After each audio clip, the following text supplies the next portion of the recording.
हाय मित्रांनो, नमस्कार. मी रोहन धालवलकर तुमचं 2 ऑगस्ट 2026 मध्ये खूप मनापासून स्वागत करतो.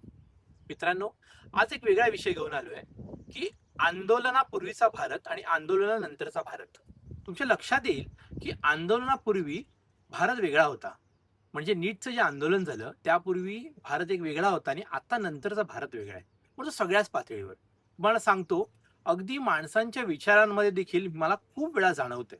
आम्ही जेव्हा कॉर्पोरेट्समध्ये एकत्र लंच करतो तेव्हा जाणीव होते की आंदोलनापूर्वी जे भाजपला अंधभक्त म्हणून वा वा वा वा करायचे ते आज मात्र थोडेसे हिरमुसलेले दिसत आहेत.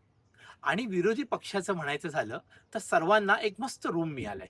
म्हणजे आप असेल, काँग्रेस असेल, उद्धव ठाकरेंचा पक्ष असेल, राज ठाकरेंचा पक्ष असेल, सर्वच विरोधक अगदी असे एनर्जीने काम करतात. त्या तुलनेत सरकार मात्र थोडं दबलेलं दिसतंय. आंदोलनामुळे अनेक घटना गोष्टी बाहेर आल्या. मुळात अनेक जनतेला आपला प्रश्न मुळात काय आहेत हे कळलं. म्हणजे उदाहरण सांगायचं झालं तर आज लोक आरोग्यावर, आज लोक एज्युकेशनवर, आज लोक वेगवेगळ्या उद्योगधंद्यावर बोलायला लागलेत. आणि ही जी तरुण पिढी आहे ती आपल्या आई किंवा बाबांना जाऊन कशा पद्धतीने हे सरकार आपलं गळचेपी करते हे सांगण्याचा प्रयत्न करते.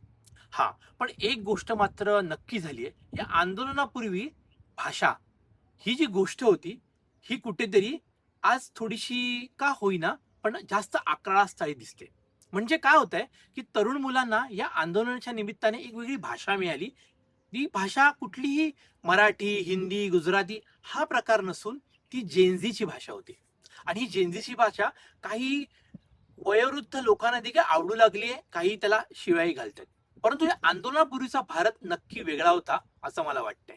आणि याचा फायदा विरोधकांनी मस्त उठवलाय. म्हणजे अभिजित दिपकेला सुरुवातीला नकार घंटा वाजवणारे राज ठाकरेंचे अमित ठाकरे देखील आज दिपकेंबद्दल चांगलं बोलू लागलेत.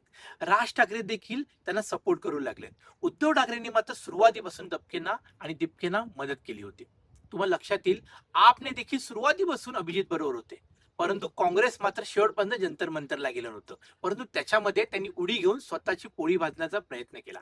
परंतु एकंदरीत त्या आंदोलनावर काय कळलं, तर एक गोष्ट कळली, प्रत्येक नागरिक भारतातला जागा झालाय आणि प्रत्येक जण या आंदोलनाच्या मागे उभा राहिला.